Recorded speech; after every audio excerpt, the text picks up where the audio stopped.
ये लॉकेट तुम्हारे पास कैसे आया? नहीं नहीं, तुम आर्यन के बेटे हो? नहीं, ये नहीं हो सकता। ये लॉकेट तो... ये आर्यन कौन है? क्या मेरे पापा को जानते हैं आप? नहीं, मैं कुछ नहीं जानता और ना ही जानना चाहता हूँ। उस रात मैंने जो देखा वो मुझे आज तक सोने नहीं देता। वो लोग बहुत खतरनाक थे। वो शायद तुम्हें ढूंढ रहे होंगे, इसलिए शहर में वापस हमले हो रहे हैं। तुम अब जाओ यहाँ से। अगर उन्होंने तुम्हें मेरे साथ देख लिया तो वो मुझे भी नहीं छोड़ेंगे। लेकिन कौन है वो लोग? और ये आर्यन कौन है? प्लीज सर बताइए मुझे। मैं तुम्हें कुछ नहीं बता सकता। अपनी जान बचानी है तो भाग जाओ यहाँ से और कभी वापस मत आना। जाओ यहाँ से। अजय ने लगभग रोहन को धक्के मारकर अपने ऑफिस से बाहर निकाल दिया। रोहन हैरान था। आर्यन का नाम सुनकर और अजय की आंखों में डर देखकर उसके मन में ढेर सारे सवाल खड़े हो गए थे। उस छोटे से कस्बे से निकलते ही रोहन को एक अनजान नंबर से फोन आया। उसने आसपास देखते हुए कॉल उठाया। हेलो, मैं तुम्हारे गार्जियन अंकल जॉन का दोस्त हूँ और तुम्हारे पेरेंट्स के बारे में कुछ जरूरी इन्फॉर्मेशन देना चाहता हूँ। क्या इन्फॉर्मेशन? बताओ जल्दी। नहीं, मैं तुम्हें फोन पर नहीं बता सकता। उसके लिए तुम्हें यहाँ आना पड़ेगा। मैं तुम्हें पता भेज रहा हूँ, जितनी जल्दी हो सके आ जाओ। इतना कहकर आदमी ने फोन काट दिया।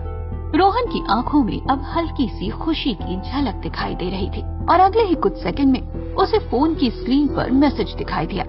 मैसेज में वर्मा इंडस्ट्रीज के हेड ऑफिस का पता था। लगता है अजय मेहरा ने ही किसी से कॉल करवाया होगा। वो ऑफिस में ये बात नहीं करना चाहता था। ये बात सोचते हुए रोहन तुरंत वर्मा इंडस्ट्रीज जाने के लिए निकल गया। कुछ ही देर में वो वर्मा इंडस्ट्रीज की शानदार बिल्डिंग में था। ऑफिस में अंदर आने के बाद उसके मोबाइल में फिर से एक मैसेज आया जिसमें 7th फ्लोर लिखा था। रोहन बिना किसी से बात किए सीधा 7th फ्लोर पर चला गया। 7th फ्लोर पर पहुंचते ही उसे सामने एक गेट दिखाई दिया जो खुला था। रोहन धीरे कदमों से उस गेट के अंदर चला गया। अंदर जाते ही उसे सामने एक बड़ी सी कुर्सी पर शहर का सबसे पावरफुल आदमी विक्रम वर्मा बैठा हुआ दिखाई दिया। आओ रोहन, मेरा नाम विक्रम वर्मा है और मैं तुम्हारा ही इंतजार कर रहा था। पंचगनी का सफर कैसा रहा? ये शब्द सुनकर रोहन सन्न रह गया। आपको कैसे पता कि मैं सब कुछ जानता हूँ रोहन। तुम्हारे हर कदम पर मेरी नजर है। मैं जानता हूँ कि तुम अपने पिता आर्यन के बारे में जानने की कोशिश कर रहे हो और तुम्हारी इस खास शक्तियों के बारे में भी जो तुम्हें मिली हैं। आर्यन मेरे पिता का नाम है और तुम्हें कैसे पता कि मेरे पास शक्तियाँ हैं? तुम हो कौन और चाहते क्या हो? मैं वो हूँ जो तुम्हारे हर सवाल का जवाब दे सकता है। चलो, मैं तुम्हें एक ऑफर देता हूँ। क्या तुम मेरे साथ मिलकर काम करोगे? तुम मेरे प्रोजेक्ट लायकन का हिस्सा बन जाओ। हम मिलकर एक नई दुनिया बनाएंगे। मेरी टेक्नोलॉजी, पैसा और तुम्हारी वो अद्भुत शक्तियाँ दोनों एक हो जाएंगी तो हम दोनों पूरी दुनिया पर राज करेंगे। विक्रम वर्मा की बातें सुनकर रोहन उसके गंदे इरादों को भांप गया था। उसने टेबल पर भेड़ियों के कुछ फोटोज और अलग अलग तरह के ब्लड सैंपल्स भी देख लिए थे। कभी नहीं, मैं तुम जैसे शैतान का साथ कभी नहीं दूंगा। तुम्हारे पास मना करने का ऑप्शन नहीं है। विक्रम वर्मा ने तुरंत टेबल पर रखा मोबाइल उठाया और रोहन की तरफ घुमा दिया। स्क्रीन पर आशियाना अनाथालय का लाइव वीडियो चल रहा था। बच्चे खेल रहे थे और अंकल जॉन उन्हें देखकर मुस्कुरा रहे थे। रोहन हैरानी से वो वीडियो देख रहा था। बड़े प्यारे बच्चे हैं ना? और ये अंकल जॉन, सोचो अगर इस अनाथालय में अचानक आग लग जाए, ठीक वैसी ही जैसी 20 साल पहले उस जंगल में लगी थी। रोहन ये सीधी धमकी सुनकर गुस्से और बेबसी से कांपने लगा। फैसला तुम्हारे हाथ में है। या तो तुम मेरे साथ हाथ मिला लो या फिर अपने उन मासूमों की राख उठाने के लिए तैयार हो जाओ। तुम्हारे पास सोचने के लिए 24 घंटे हैं। आराम से सोचकर मुझे बता देना। साले कमीने! रोहन ने गुस्से में विक्रम वर्मा का कॉलर पकड़ लिया और उसकी आंखों में एक गहरी चमक आ गई। विक्रम वर्मा ये चमक देखकर मुस्कुराने लगा। ये गलती करने की सोचना भी मत, भूलो मत। उन मासूमों की जान इस वक्त मेरे हाथ में है। अगर मुझे कुछ हुआ तो पूरा आशियाना जलकर राख हो जाएगा। तुम्हारे पास 24 घंटे हैं। टाइम शुरू हो चुका है। टिक टिक टिक। रोहन ने ये सुनकर विक्रम वर्मा का कॉलर छोड़ दिया और घबराकर ऑफिस से बाहर निकल गया। विक्रम वर्मा के ऑफिस से निकलकर रोहन तुरंत अपने कमरे में आ गया।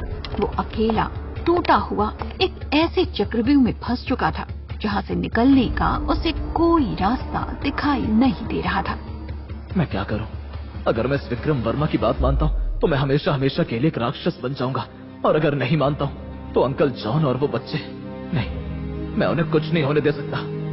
ये बात सोचते हुए रोहन ने अपना मोबाइल उठाया। उसे स्क्रीन पर श्रेया के कई सारे मिस्ड कॉल्स दिखाई दिए। उसका दिल किया कि वो श्रेया को फोन करे, लेकिन उसने खुद को रोक लिया और अगले ही पल श्रेया का नंबर ब्लॉक कर दिया। मुझे श्रेया से दूर रहना होगा। उसकी सेफ्टी के लिए मुझे कुछ ऐसा करना होगा ताकि वो मुझसे नफरत करे और मुझसे दूर हो जाए। अगर विक्रम वर्मा को पता चल गया कि श्रेया मेरी कमजोरी है तो वो श्रेया को भी निशाना बना सकता है। रोहन की आंखों में दर्द और आंसू थे और सामने कोई रास्ता नहीं दिखाई दे रहा था। वहीं दूसरी तरफ श्रेया ने रोहन को कांटेक्ट करने की बहुत कोशिश की, लेकिन उसकी सारी कोशिशें बेकार थी। इसलिए नैना को एक बार फिर मौका मिल गया। देख लिया, अब वो तुझे भाव तक नहीं दे रहा। जरूर किसी लड़की के साथ होगा। तू उसकी फिक्र करना छोड़ दे। श्रेया तो बहुत भोली है। आखिर कब समझेगी इन लड़कों की फितरत? तू सही कह रही है। चल छोड़ ये सब। एक काम करते हैं, आज रात तेरे घर पर मूवी नाइट रखते हैं। इससे मेरा मूड भी सही हो जाएगा। नहीं नैना, मेरा मन नहीं है। श्रेया ये कहकर वहाँ से चली गई। नैना उसे जाते हुए देखती रही। ये श्रेया अभी भी उसी के बारे में सोच रही है। रोहन, तुम्हें रास्ते से हटाना ही पड़ेगा, हमेशा हमेशा के लिए। ये बात सोचकर नैना ने अपना फोन निकाला और एक नंबर डायल किया। हेलो, मैं नैना बोल रही हूँ। हाँ, प्लान में थोड़ा चेंज करना पड़ेगा। नहीं, अब हम और वेट नहीं कर सकते। हमें ये कदम जल्द से जल्द उठाना होगा। ठीक है, मैं तुम्हें इन्फॉर्म कर दूंगा। ठीक है, तब तक मैं इस लड़की को उलझा कर रखती हूँ। सर ने तुम्हें सिर्फ नजर रखने को कहा था। अपने इमोशंस को बीच में मत लाओ। इमोशंस? तुम नहीं समझोगे। हमें रोहन को रास्ते से हटाना ही होगा, हमेशा के लिए, वरना वो हमारे लिए मुसीबत बन जाएगा। कहीं ये श्रेया उसकी प्यार में न पड़ जाए। ठीक है, मैं सर को इन्फॉर्म कर देता हूँ। अगले इंस्ट्रक्शंस का इंतजार करो। ठीक है। नैना ने ये कहकर तुरंत फोन काट दिया और मुस्कुराने लगी। नैना का जुनून उसे एक ऐसे रास्ते पर ले जा रहा था जहाँ से वापस आना मुमकिन नहीं था। वो किसके लिए काम कर रही थी और उसका असली मकसद क्या था, ये राज सिवाय उसके और कोई नहीं जानता था। मेरे रहते हुए श्रेया की जिंदगी में सब कुछ ठीक नहीं हो सकता। कॉलेज फेस्ट की तैयारियां और रोहन के बारे में सोच सोचकर श्रेया को आज लाइब्रेरी में काफी देर हो चुकी थी। बाहर तेज बारिश हो रही थी और पूरा कैंपस लगभग खाली हो चुका था। श्रेया परेशान थी क्योंकि नैना भी अपने घर जा चुकी थी। साथ ही रोहन की बातें श्रेया को अंदर ही अंदर खाए जा रही थी। मुझे उससे बात करनी ही होगी। ऐसे चुप रहने से कुछ नहीं होगा। मैं कल उससे मिलकर रहूंगी, चाहे कुछ भी हो जाए। ये सोचते हुए श्रेया ने अपना बैग उठाया और लाइब्रेरी से बाहर निकल गई। लाइब्रेरी से पार्किंग लॉट तक का रास्ता लंबा और अंधेरा था। बारिश से बचते हुए श्रेया जैसे तैसे पार्किंग लॉट तक पहुंच गई, लेकिन तभी उसे वही जानी पहचानी डरावनी घुर्राहट सुनाई दी।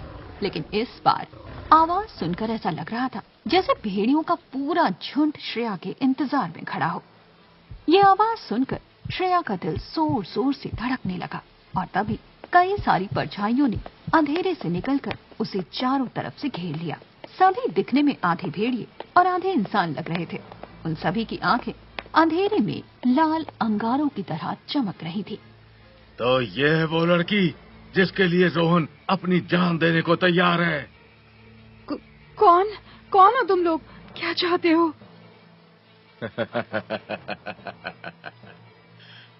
हम तो बस तुम्हारे आशिक का इंतजार कर रहे हैं।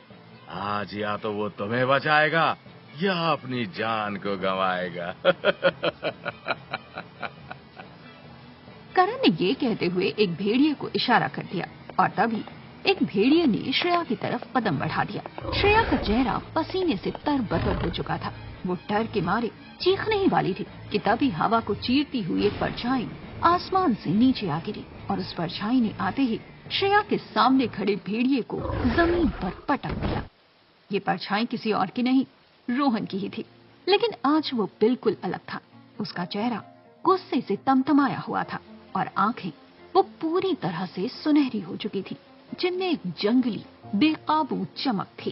करण, मैंने कहा था श्रेया से दूर रहना। आ गया तू, आज मैं तुझे जिंदा नहीं छोड़ूंगा। हमला करो साले पर। और फिर क्या था, सारे भेड़िए एक साथ रोहन पर टूट पड़े। श्रेया पीछे हटो, हट जाओ। श्रेया शॉक में खड़ी होकर ये सब देख रही थी। ये कोई लड़ाई नहीं थी, ये कत्लेआम था। रोहन एक तूफान की तरह उन भेड़ियों से लड़ रहा था। इस बार उसकी आंखों में एक अलग ही तरह का जुनून दिखाई दे रहा था। उसकी ताकत के सामने कोई टिक नहीं पा रहा था। गुस्से और लड़ाई के बीच श्रेया की नजर रोहन के चेहरे पर गई। उसके चेहरे की बनावट बिल्कुल बदल चुकी थी। उसके नाखून लंबे हो रहे थे, उसके दांत नुकीले हो रहे थे और वो धीरे धीरे बदलता जा रहा था। नहीं, ये क्या हो रहा है?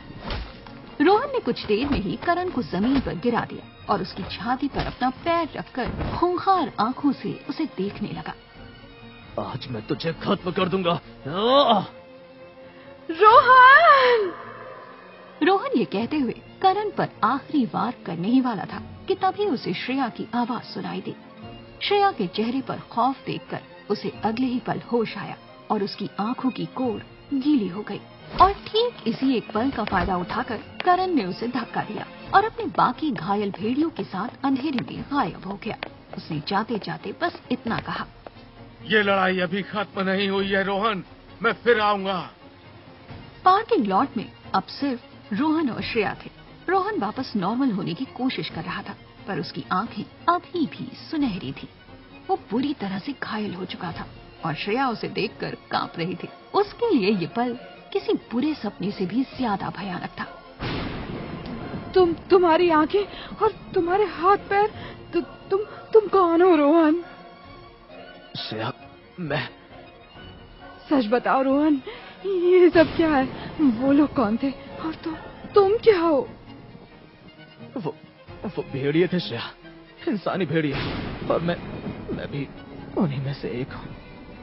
ये सुनते ही श्रेया को लगा जैसे किसी ने उसके पैरों के नीचे से जमीन खींच ली हो। उसका सबसे बड़ा डर सच निकला।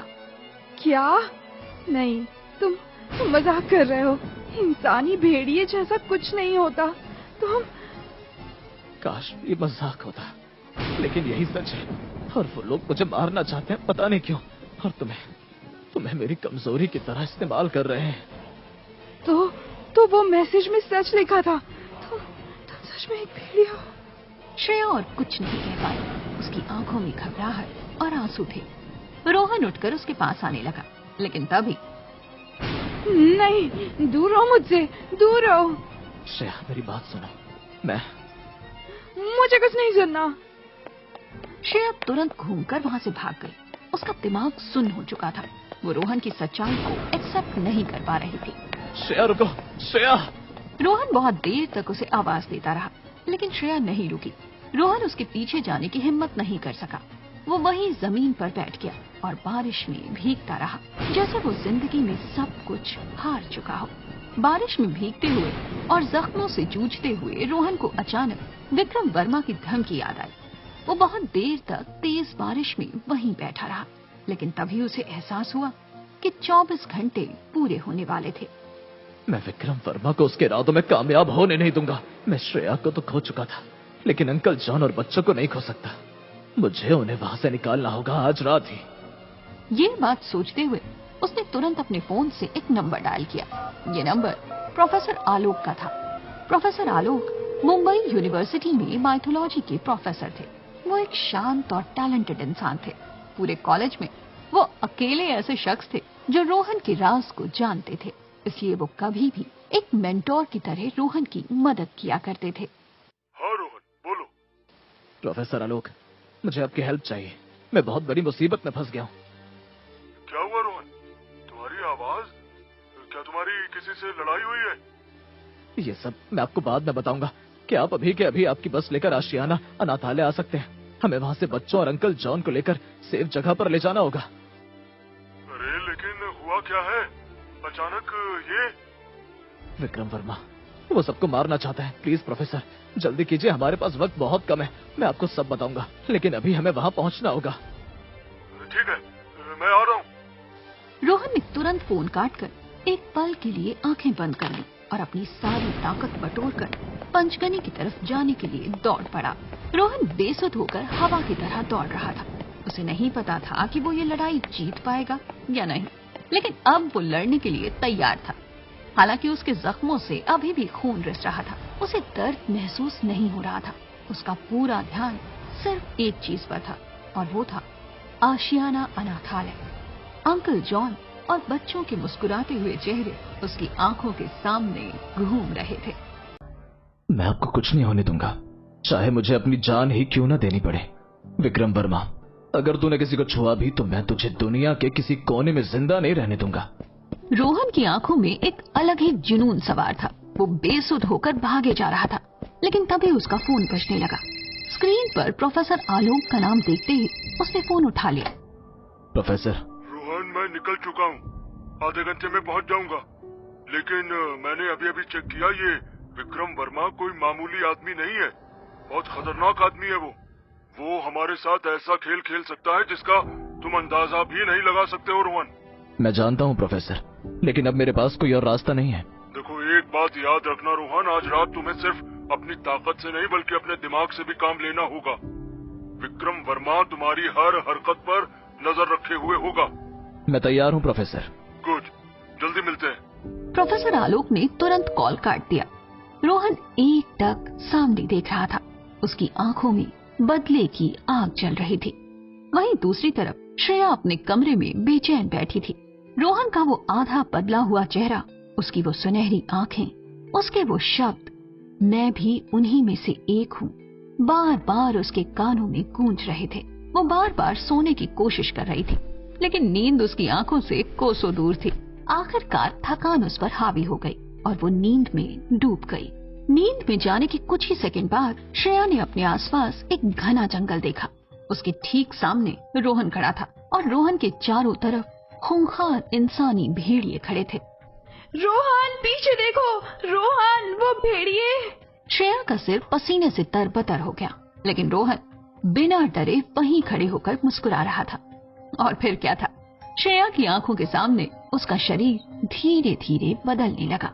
देखते ही देखते रोहन पूरी तरह एक बड़े से इंसानी भेड़िए में बदल गया।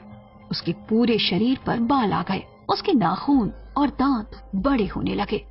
उसकी आंखों में एक गहरी चमक दिखाई दे रही थी। फिर उसने अगले ही पल चांद की तरफ देखकर एक लंबी दहाड़ लगाई। ये दहाड़ सुनकर श्रेया अपने हाथों की तरफ देखने लगी। अचानक उसके नाखून भी धीरे धीरे लंबे और नुकीले होने लगे। नहीं, ये क्या हो रहा है? ये श्रेया ने डर के मारे अपनी आंखें खोल ली। वो पसीने से तरबतर थी। उसका दिल तेजी से धड़क रहा था। उसने कांपते हुए अपने हाथों की तरफ देखा। उसके नाखून नॉर्मल थे। उसने राहत की सांस ली, लेकिन उसकी आंखों में डर खत्म नहीं हुआ था। ये बस एक बुरा सपना था, लेकिन ये सब क्या हो रहा है? मेरी आंखों के सामने से रोहन का वो चेहरा हट ही नहीं रहा। ये सोचते हुए श्रेया उठकर आईने के सामने आकर खड़ी हो गई, और जैसे ही उसने अपनी आंखों में देखा तो उसे एक पल के लिए, सिर्फ एक पल के लिए अपनी आंखों में एक हल्की सी सुनहरी चमक दिखाई दी। और इससे पहले कि वो कुछ समझ पाती, वो चमक गायब हो गई। ये मेरा वहम है या फिर आखिर ये हो क्या रहा है? फिर अचानक उसे अपने हाथ पर वो पुराना निशान याद आया और वो ध्यान से उस निशान को देखने लगी। क्या मेरे इस सपनों का रोहन और मेरे इस निशान से कोई कनेक्शन है? वहीं दूसरी तरफ आशियाना अनाथालय पहुंचते हुए रोहन को आधी रात हो चुकी थी, और वहां जाते ही उसने देखा कि अनाथालय के चारों तरफ अंधेरे में कुछ गाड़ियां खड़ी थी। इन गाड़ियों में विक्रम वर्मा के ही आदमी हैं। मुझे बहुत सावधानी से काम लेना होगा। रोहन अगले ही पल अनाथालय की पिछली दीवार से कूदकर अंदर चला गया और उसी वक्त प्रोफेसर आलोक बस से गली के पास आकर रुक गए। उन्होंने अनाथालय के पास खड़ी गाड़ियों को देखते ही रोहन को फोन लगाया। हेलो रोहन, मैं पहुंच गया हूँ, लेकिन बाहर विक्रम वर्मा के आदमी खड़े हैं। मैं जानता हूँ, मैं आपको रिंग करूंगा। आप ठीक उसी वक्त बस स्टार्ट कर देना। मैं सबको वहीं लेकर जा रहा हूँ। आप सब लोगों को लेकर निकल जाना और फिर मैं इनसे निपटता हूँ। हाँ ठीक है, मैं यही वेट कर रहा हूँ। रोहन ने प्रोफेसर को अपना प्लान समझाकर फोन काट दिया और चुपके से अंकल जॉन के कमरे की खिड़की पर पहुंच गया। खिड़की पर दस्तक सुनते ही अंकल जॉन की आंख खुल गई और वो चश्मा पहनकर आसपास देखने लगे। कौन है? अंकल, मैं हूँ रोहन। दरवाजा मत खोलना, आप खिड़की पर आओ जल्दी। रोहन की आवाज सुनते ही अंकल जॉन ने खिड़की खोल दी। रोहन की हालत देखकर वो हैरान थे। रोहन बेटा, ये क्या हाल बना रखा है तुमने, और तुम यहाँ? अंकल, हमारे पास वक्त नहीं है, हमें यहाँ से निकलना होगा अभी इसी वक्त। निकलना होगा? लेकिन हुआ क्या है रोहन? विक्रम वर्मा, वो आप सबको मारना चाहता है। प्लीज अंकल, मैं भी आपको कुछ नहीं समझा सकता। आप सारे बच्चों को चुपचाप जगाइए और पीछे वाले गेट पर ले आइए। बस कोई आवाज नहीं होनी चाहिए। अंकल जॉन रोहन की आंखों में सच्चाई और अर्जेंसी देखकर समझ गए कि मामला गंभीर था, इसलिए उन्होंने ठीक वैसा ही किया जैसा रोहन ने उन्हें बताया। ठीक 5 मिनट बाद सारे बच्चे और अंकल जॉन अनाथालय के पीछे वाले गेट पर पहुंच गए, लेकिन वहां जाते ही उन्होंने देखा कि गेट पर ताला लगा था। यहाँ तो ताला लगा हुआ है रोहन बेटा, और चाबी मेरे ऑफिस में है। कोई बात नहीं, आप पीछे हट जाइए। अंकल जॉन फौरन पीछे हट गए और रोहन ने अपनी पूरी ताकत लगाकर एक ही झटके में वो पुराना लोहे का ताला तोड़ डाला। ये देखकर बच्चे और अंकल जॉन हैरान रह गए और वो रोहन को देखने लगे, लेकिन तभी विक्रम वर्मा के आदमियों ने भी ये आवाज सुन ली और वो कार से बाहर निकल गए। वो लोग भाग रहे हैं, पकड़ो उन्हें, गेट की तरफ जाओ। उन लोगों की आवाज सुनते ही रोहन ने प्रोफेसर आलोक को कॉल लगा दिया और सभी बच्चों को लेकर पीछे के गेट से गली के बाहर तक आ गया। प्रोफेसर, जल्दी बस मोड़िए। रोहन की आवाज सुनते ही प्रोफेसर आलोक ने तेजी से बस मोड़ दी और बस की हेडलाइट्स सीधे विक्रम वर्मा के आदमियों पर डाल दी। इससे पहले कि विक्रम वर्मा के लोग कुछ कर पाते, रोहन ने मौके का फायदा उठाकर सभी को बस में चढ़ाना शुरू कर दिया। अंकल, जल्दी बच्चों को लेकर बस में बैठिए, चलिए जल्दी। अगले कुछ ही सेकंड्स में अंकल जॉन बच्चों को लेकर बस के अंदर बैठ गए। सभी के बैठते ही प्रोफेसर आलोक ने बस दौड़ा दी। बस को रोको। उस आदमी की आवाज सुनते ही कुछ लोग बस का पीछा करने के लिए आगे बढ़ गए, लेकिन उसी वक्त रोहन उन आदमियों के सामने आकर खड़ा हो गया। बस का पीछा करने की सोचना भी मत। मारो साले को। और फिर क्या था, करीब 20-25 आदमी हथियार लेकर रोहन के ऊपर टूट पड़े। सभी के हाथों में बड़े बड़े हथियार थे और रोहन पहले से ही घायल था। वहीं दूसरी तरफ प्रोफेसर आलोक ने कुछ ही देर में बस वहाँ से निकाल ली थी। वो बिना पीछे देखे तेजी से बस चला रहे थे, लेकिन अंकल जॉन की आंखें पीछे ही टिकी हुई थी। अरे रुको रुको, रोहन पीछे रह गया है। हमें निकलना होगा जॉन, ये रोहन का ही प्लान था। उसने कहा था कि कुछ भी हो जाए गाड़ी मत रोकना, वो उन लोगों से निपट लेगा, तुम चिंता मत करो। प्रोफेसर आलोक ने मिरर से रोहन की तरफ देखा, जो अकेले अपने परिवार को बचाने के लिए लड़ रहा था। उसे देखकर वो मन ही मन सोचने लगे, ये लड़का, ये भी बिल्कुल अपने पिता पर ही गया है। वही जुनून, वही दिलेरी।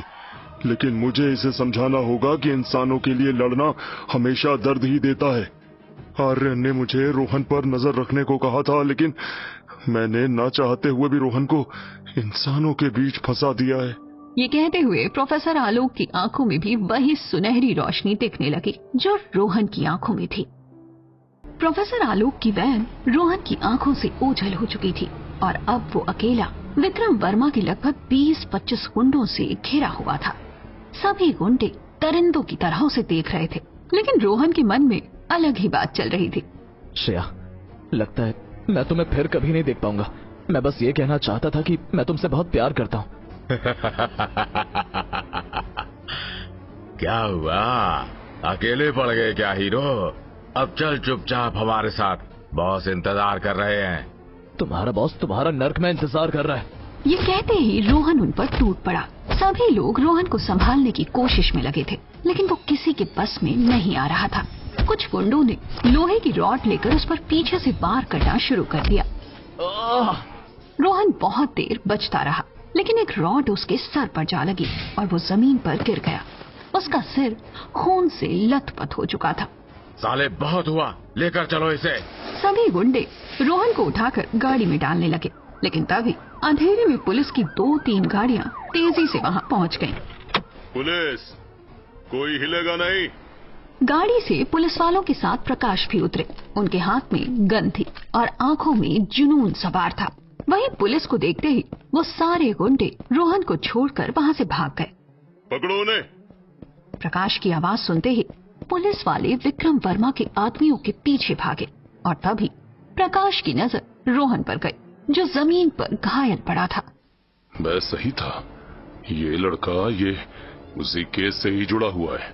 ये बात सोचते हुए वो धीरे धीरे रोहन के पास गए। तुम यहाँ इस हालत में क्या कर रहे हो, और वो लोग कौन थे?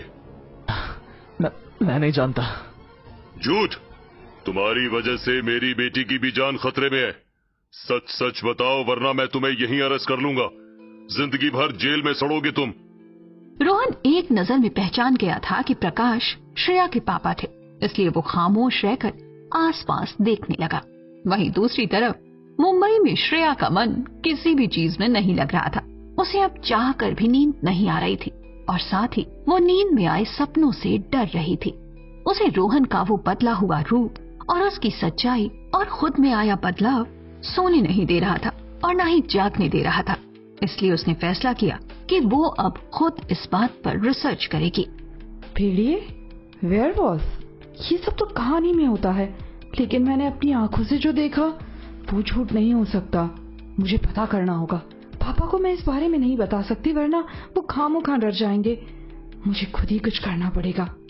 ये बात सोचते हुए उसने इंटरनेट पर पुरानी स्टोरीज, लोक कथाएं और भेड़ियों को लेकर कुछ टॉपिक्स पर सर्च करना शुरू कर दिया और तभी उसे लॉयकैन नाम का शब्द मिला।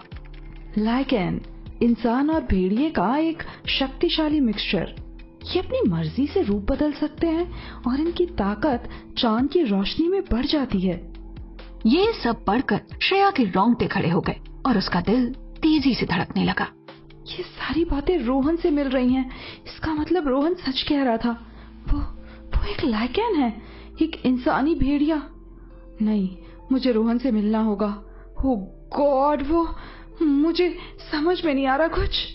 ये बात सोचते हुए श्रेया खिड़की से चांद को देखने लगी।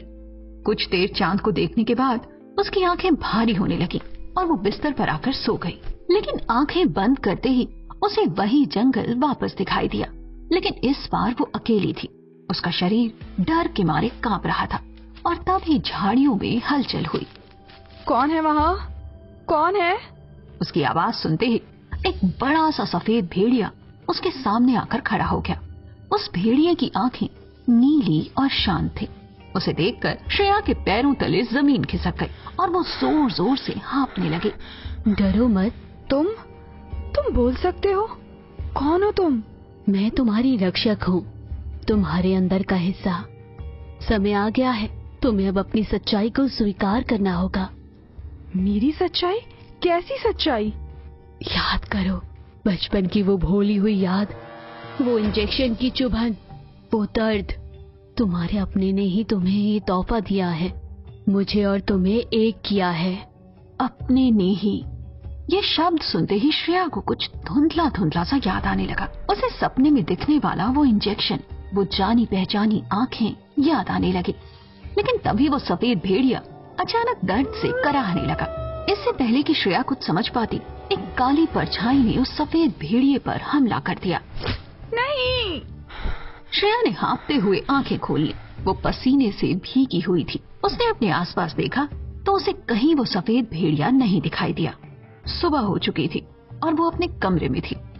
सपने में वो भेड़िया क्या कह रहा था? मेरे अपने ने और मैं और वो एक भेड़िया है। आखिर इसका क्या मतलब है? श्रेया के मन में सवालों का ढेर लग चुका था और तभी उसका फोन बजने लगा। स्क्रीन पर नैना का नाम देखते ही उसने हड़बड़ाकर कॉल उठा लिया। नैना, अच्छा हुआ तूने कॉल कर दिया। मुझे बहुत घबराहट हो रही है। क्यों? क्या हुआ? तू ठीक तो है? नहीं यार, मुझे गंदे गंदे सपने आ रहे हैं और सपने में भेड़िए दिखाई दे रहे हैं।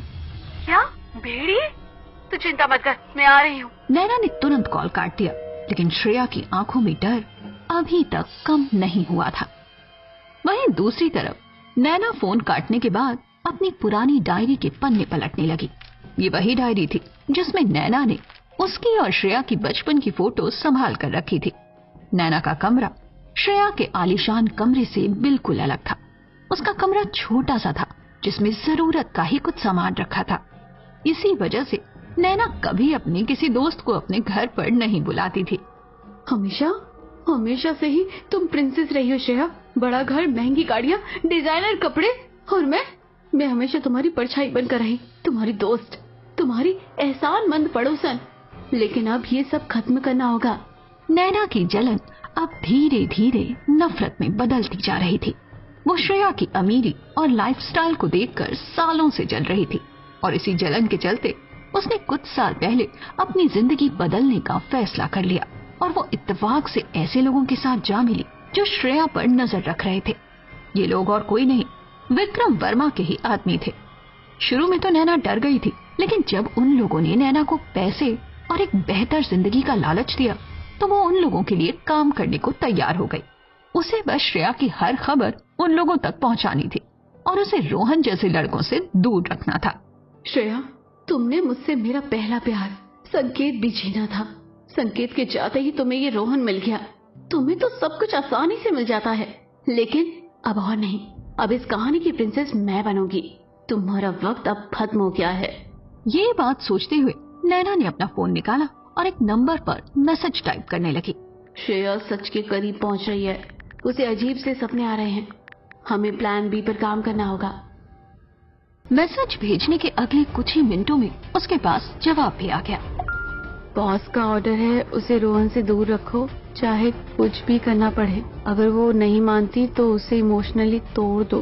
उसे यकीन दिलाओ कि रोहन ही असली विलन है। और हाँ, बॉस ने तुम्हारे लिए एक गिफ्ट भेजा है, तुम्हारे अकाउंट में पहुंच गया होगा, चेक करो। नैना ने ये पढ़ते ही तुरंत अपना बैंक अकाउंट चेक किया। नैना के अकाउंट में एक बहुत बड़ी रकम ट्रांसफर हो चुकी थी, जिसे देखकर उसकी आंखें चमक उठी। हाँ, यही तो मैं चाहती थी। वाओ, कितने सारे पैसे हैं। अब देखना श्रेया, मैं तुम्हें उस जिंदगी के लिए तरसा दूंगी जो तुम हमेशा से जीती आई हो। और रोहन, तुम्हें तो इस खेल से बाहर होना ही पड़ेगा। जलन, नफरत और अब पैसों की लालच ने नैना को एक ऐसे रास्ते पर धकेल दिया था जहां वो अपनी सबसे अच्छी दोस्त को बर्बाद करने के लिए किसी भी हद तक जा सकती थी। वहीं दूसरी तरफ पंचगनी के पास एक छोटे से पुलिस स्टेशन में प्रकाश सिंह पूरी रात रोहन से सवाल जवाब करते रहे, लेकिन रोहन ने अपना मुंह नहीं खोला। देखो लड़के, मैं आखिरी बार पूछ रहा हूँ तुमसे, वो लोग कौन थे और तुम वहाँ पर क्या कर रहे थे? तुम्हारा उस अनाथालय से क्या लेना देना है? सर, मैं आपको बता चुका हूँ कि मैं उन लोगों को नहीं जानता। मैं बस वहाँ से गुजर रहा था तो मैंने कुछ लोगों को एक बूढ़े आदमी को परेशान करते देखा, इसीलिए मैं वहाँ मदद करने चला गया।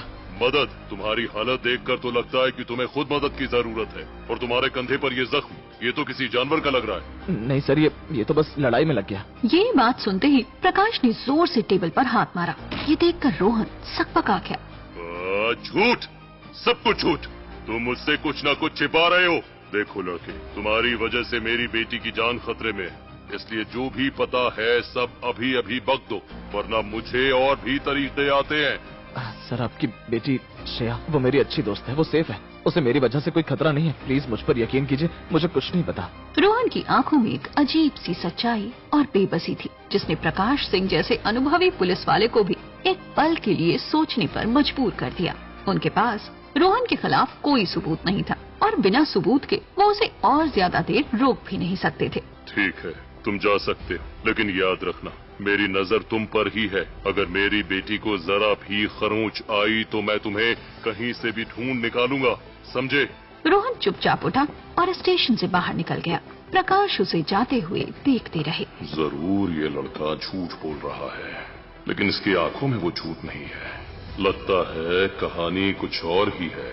मुझे पता लगाना ही होगा कि आखिर सच क्या है। वहीं दूसरी तरफ वर्मा इंडस्ट्रीज के टॉप फ्लोर पर विक्रम वर्मा बेचैन होकर चक्कर लगा रहा था। रोहन को पकड़ने का उसका प्लान फेल हो चुका था। और अब कंप्यूटर की स्क्रीन पर कुछ जेनेटिक सीक्वेंस और डेटा चार्ट्स थे जो लगातार लाल रंग में बदल रहे थे, जिससे उसके मन में कई सारे सवाल खड़े हो रहे थे। सर, ये तो इम्पॉसिबल है। सब्जेक्ट आर का जो लेटेस्ट डीएनए हमारे हाथ लगा था वो म्यूटेट हो रहा है। उसकी ताकतें उम्मीद से कहीं ज्यादा तेजी से बढ़ रही हैं। सब्जेक्ट आर सिर्फ शरीर से ताकतवर नहीं हो रहा, बल्कि ऐसा लगता है जैसे वो अपने आसपास की एनर्जी को भी कंट्रोल करने लगा है। और लड़की सब्जेक्ट एस, वो श्रेया, उसकी क्या रिपोर्ट है? सर, उसमें भी चेंजेस आना शुरू हो गए। रोहन के आसपास रहने की वजह से उसके अंदर का स्लीपिंग जीन एक्टिव हो रहा है। अगर उसे जल्दी कंट्रोल नहीं किया गया तो वो भी बहुत पावरफुल हो सकती है। ये बात सुनकर विक्रम वर्मा सोच में पड़ गया। उसकी आंखों में गुस्सा साफ दिखाई दे रहा था। नहीं, मैं अपनी 20 साल की मेहनत को बर्बाद नहीं होने दे सकता। प्रोजेक्ट लाइकेन को सफल होने के लिए मुझे प्योर ब्लड का स्टेबल डीएनए चाहिए। इसलिए मुझे रोहन को जल्द से जल्द पकड़ना होगा, इससे पहले कि उसकी ताकतें इतनी बेकाबू हो जाएं कि वो मेरे भी कंट्रोल में ना आ पाए। वर्मा ने ये कहते हुए अपनी टेबल के पास लगे लाल बटन को दबाकर अपने हेड ऑफ सिक्योरिटी को बुला लिया। Yes sir, plan B activate करो। अब और इंतजार नहीं कर सकते। कल कॉलेज फेस्ट के दौरान जब सबका ध्यान भटा हुआ होगा तब रोहन पर हमला करके उसे पकड़ लेना, और अगर रोहन हाथ न आए तो लड़की को उठा लेना। रोहन खुद ब खुद हमारे जाल में चला आएगा, लेकिन ध्यान रहे इस बार कोई गलती नहीं होनी चाहिए। Yes sir. और फिर क्या था, वो सिक्योरिटी हेड अगले ही पल अपनी टीम लेकर वहाँ से निकल गया। एक तरफ रोहन को पकड़ने की प्लानिंग चल रही थी, तो वहीं दूसरी तरफ कॉलेज का एनुअल फेस्ट अपने पूरे शबाब पर था। हर तरफ लाइट्स, म्यूजिक के साथ रौनक छाई हुई थी, लेकिन कोई नहीं जानता था कि इस रौनक के पीछे एक खतरनाक जाल बिछाया जा रहा था। विक्रम वर्मा के आदमी स्टूडेंट्स के भेस में पूरे कैंपस में फैले हुए थे और रोहन की तलाश कर रहे थे। रोहन श्रेया से दूर रहने की पूरी कोशिश कर रहा था, लेकिन उसे बार बार अपने स्टॉल पर आना पड़ रहा था। श्रेया भी वहीं थी। दोनों के बीच एक अजीब सी दर्द भरी खामोशी थी। और तभी वर्मा के एक आदमी ने मौका देखकर एक इंजेक्शन से भरी सिरिंज निकाली और भीड़ से बचता हुआ श्रेया की तरफ बढ़ने लगा। उसका इरादा श्रेया को बेहोश करके किडनैप करने का था, लेकिन इससे पहले कि वो कुछ कर पाता, रोहन ने उस खतरे को भांप लिया। उसे हवा में ही उस केमिकल से भरे इंजेक्शन की हल्की सी गंध आ चुकी थी। खतरा, ये आदमी तो श्रेया की तरफ बढ़ रहा है। रोहन ने एक पल के लिए भी नहीं सोचा और वो भीड़ को चीरता हुआ श्रेया की तरफ लपक गया। उस आदमी के हाथ पकड़ने से ठीक पहले ही रोहन ने श्रेया को अपनी ओर खींच लिया। रोहन, ये क्या? चुप रहो, 1 मिनट। सभी लोगों की नजरें श्रेया और रोहन पर थी। लोग उन्हें देखकर हंस रहे थे, लेकिन रोहन की नजरें उस आदमी को ढूंढ रही थी जो भीड़ का फायदा उठाकर गायब हो गया था। लेकिन रोहन ने उसे अपनी पैनी नजरों से जाते हुए देख लिया था। तुम बचकर नहीं जा सकते। रोहन उसके पीछे भागने ही वाला था कि तभी कैंपस के गेट पर पुलिस की गाड़ियां आकर रुक गईं। प्रकाश माथुर अपनी टीम के साथ कॉलेज पहुंच चुके थे। उन्हें अपनी बेटी पर हमले की आशंका पहले से थी, इसलिए वो सादे कपड़ों में अपनी टीम के साथ कैंपस के बाहर नजर रखने के लिए आए थे। पूरे कैंपस को सील कर दो, कोई भी बिना चेकिंग के बाहर नहीं जाएगा। Yes sir. शिंदे, चलो जल्दी। और फिर क्या था, सारे पुलिस वाले अलग अलग गेट से अंदर चले गए। पूरे कैंपस में अफरा तफरी मच गई और तभी प्रकाश की नजर रोहन और श्रेया पर गई। ये लड़का यहाँ भी पहुँच गया, और ये इतने जल्दी ठीक कैसे हो गया? ये कहानी जितनी सीधी दिख रही है उतनी है नहीं। ये लड़का कुछ न कुछ तो बड़ा जरूर छिपा रहा है। पुलिस के आने से विक्रम वर्मा का प्लान नाकाम हो गया था, लेकिन प्रकाश माथुर अब इस मामले की तह तक जाने के लिए किसी भी हद तक जाने को तैयार थे।